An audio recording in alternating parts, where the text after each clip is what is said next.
Beyond the surface of entertainment, cinema has the power to mirror the complexities of human experience. And sadly, for folks lying outside the normative spectrum of sexuality, life is often complicated. What if today we don't run from those complexities and we embrace it, or even hit it face first at 100 miles an hour? Join us as we delve into a selection of the most poignant and heartbreaking gay films, each offering a unique perspective on love, loss, and the human condition. There are some notable absentees in our list. Films like Carol, A Single Man, Maybe Love, Simon. These have all been covered separately in our other videos. Don't forget to check them out. I dream about guys. You're gay?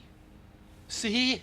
You even say it like you hate me. Prayers for Bobby, based on the true story of Mary Griffith's journey to come to terms with her son Bobby's suicide. This film is a dissection of the impact of prejudice and the enduring nature of a mother's love. The film masterfully unfolds Bobby's life, capturing his innocence, his struggles with his sexuality in a deeply religious environment, and his ultimate despair. Sigourney Weaver delivers a tour de force performance as Mary. Her portrayal is raw and authentic. Her transformation from a woman blinded by religious dogma to an advocate for LGBTQ+ rights is both heartbreaking and inspiring. Prayers for Bobby doesn't shy away from the harsh realities of homophobia and the devastating consequences it can have. Yet it's also a testament to the resilience of the human spirit. Mary's unwavering determination to honor her son's memory and fight for acceptance is a beacon of hope. The film's exploration of faith and its potential for both harm and healing is thought-provoking. It raises important questions about the role of religion in shaping our understanding of love, tolerance, and the complexities of human identity.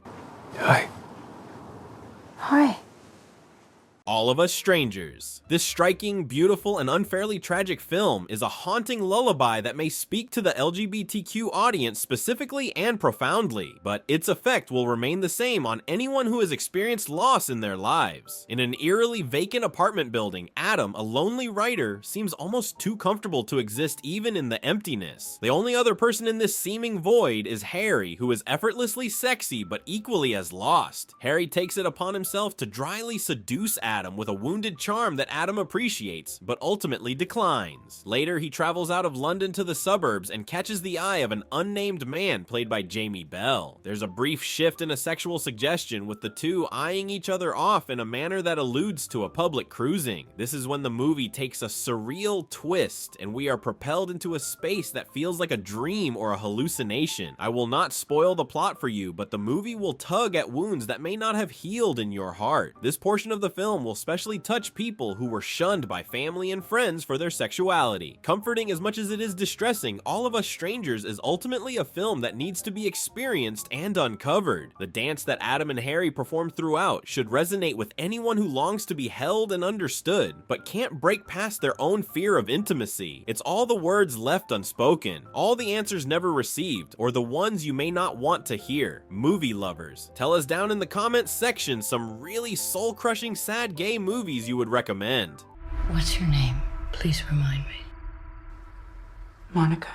Monica. If someone were to narrate the general story of Monica, you'd think this is an unnecessarily melodramatic film. Only when you sit down and watch it will you see that the movie is a quiet, heartfelt, and beautifully nuanced drama that feels unique and universal. It also features what will surely go down as one of the best performances of 2023. The story revolves around Monica, a transgender woman who is a sex worker struggling with personal relationships. One day, she receives a call informing that her estranged mother, Eugenia, is seriously ill. Despite the past conflict, Monica visits her mother only to see that the old lady doesn't even recognize her anymore due to dementia. Monica hides her identity and becomes her mother's caregiver. As she bonds with her mother and family, she experiences a bittersweet connection and a chance to mend the past. Formally intriguing and genuinely gripping, Monica avoids the usual cliches and contains many lovely performances and graceful moments. The lead actress Trace Lissette's performance transforms the movie from a well-made drama to a must-see movie. Even the most jaded moviegoers may be surprised by how much Monica moves them.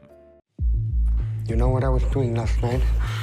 No, but whatever it was, you sound very excited. Passages is a briskly moving, turbulent, emphatically sexy, deliberately exasperating love triangle in crazy times. It begins on a film set with Tomas, a self-absorbed, micromanaging director. After the shoot is wrapped up, Tomas is joined by his husband, Martin. They banter about whether or not they'll be dancing, before the frustrated Tomas sashays onto the floor with Agata, who has just dumped her boyfriend and is extremely available. Tomas, on the other hand, is married, but he's also, well, the most charitable way to put it is that he's very open to experience. As if this wasn't enough, Tomas is inclined to overshare and excitedly tells his husband, "I slept with a woman. Can I tell you about it?" Franz Rogowski's performance as Tomas is fascinating. How he manipulates those around him is enough to make him borderline repellent, yet one understands why both Agata and Martin are so physically drawn to him, and this is the other thing that makes Passages a compelling story. Neither Agata nor Martin is inordinately weak. At different points in the narrative, they give in to Tomas and his whiny ways, but they're not victims. So you have to find the three brightest lights there, and that's where the Milky Way is. Supernova is a moving story of two men who are deeply in love but will soon not know each other. One of them is aware that he's at the precipice of the final stage of dementia, losing many of his abilities to comprehend the world around him. The other man won't have the same problem, but the man he knew and loved will be, at least in a sense, gone. They will never stop loving each other, and it's a testament to the performances given by the excellent actors Colin Firth and Stanley Tucci that we believe this final statement to our core. They convey a truly loving relationship, and they do so largely through silence. Sadly, when they're forced to talk, the dialogue sometimes sounds like it's coming from a writer instead of a character. Harry McQueen wrote and directed the tender story of Sam and Tusker, partners for 2 decades who we meet on a road trip across England. We believe Sam and Tusker didn't just meet and aren't just actors in a scene. They feel like people who know each other's body language, people who can sense change and emotional unrest in one another in ways that no one else can. The film ranks among career best work from both actors, and the issues I had with the film's script slowly fade away as the days pass by. It's the people of Supernova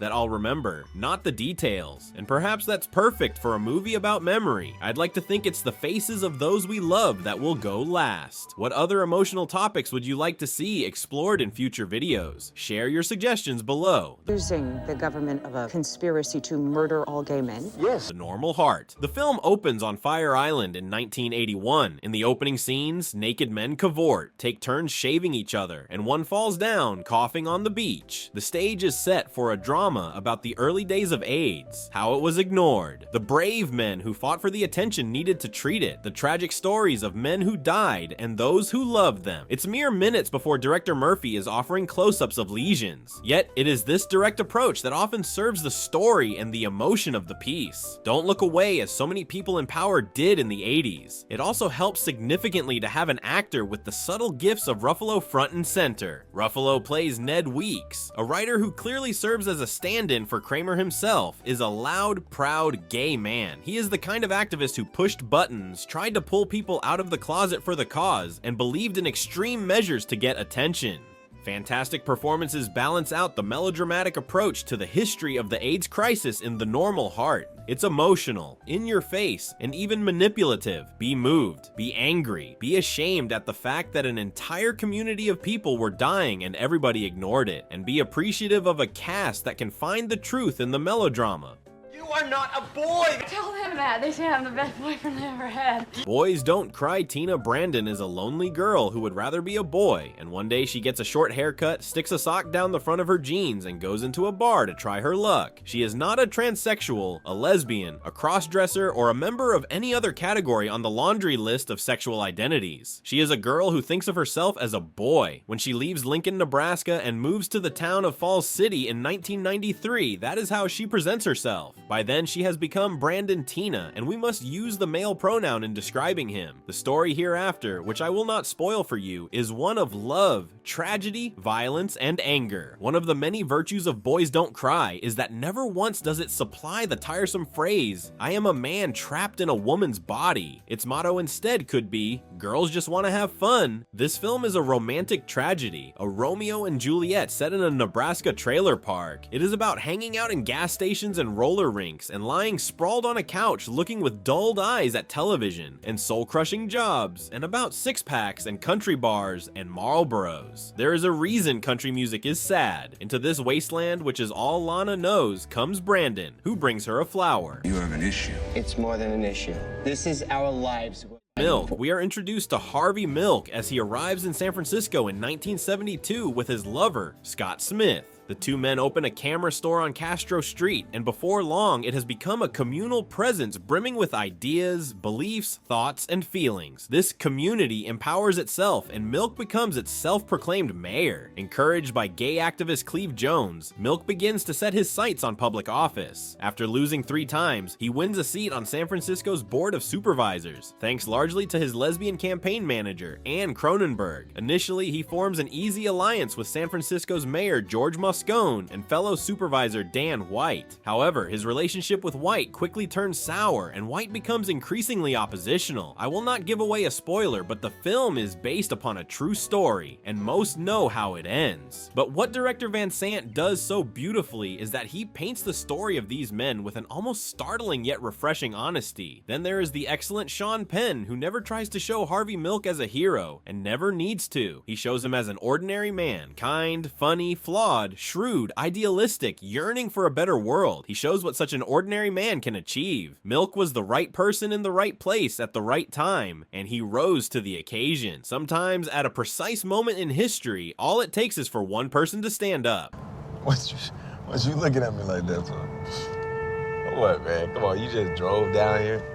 Moonlight dramatic films have long been fascinated with issues of identity, but they've rarely been explored with the degree of eloquence and heartbreaking beauty as in Barry Jenkins's masterful Moonlight. The film is divided into 3 chapters: Little, Chiron, and Black, the 3 names used to refer to the same person that we follow from childhood through adolescence to adulthood. As a child, Kieran finds solace in the unlikely friendship of Juan, a local drug dealer. As a teenager, Kieran grapples with his sexuality and the harsh realities of his environment. In his adulthood, he seeks connection and understanding, revisiting a past love and confronting the complexities of his own identity. The film's themes coalesce in a surprisingly emotionally resonant way, without monologues or heavy-handed melodrama. In a sense, Moonlight is a film that is both lyrical and deeply grounded in its character work, a balancing act that's breathtaking to behold. It is one of those rare pieces of filmmaking that stays completely focused on its characters while also feeling like it's dealing with universal themes about identity, sexuality, family, and, most of all, masculinity. And yet, it's never preachy or moralizing. Have you seen any of these movies? Share your thoughts and experiences in the comments section below.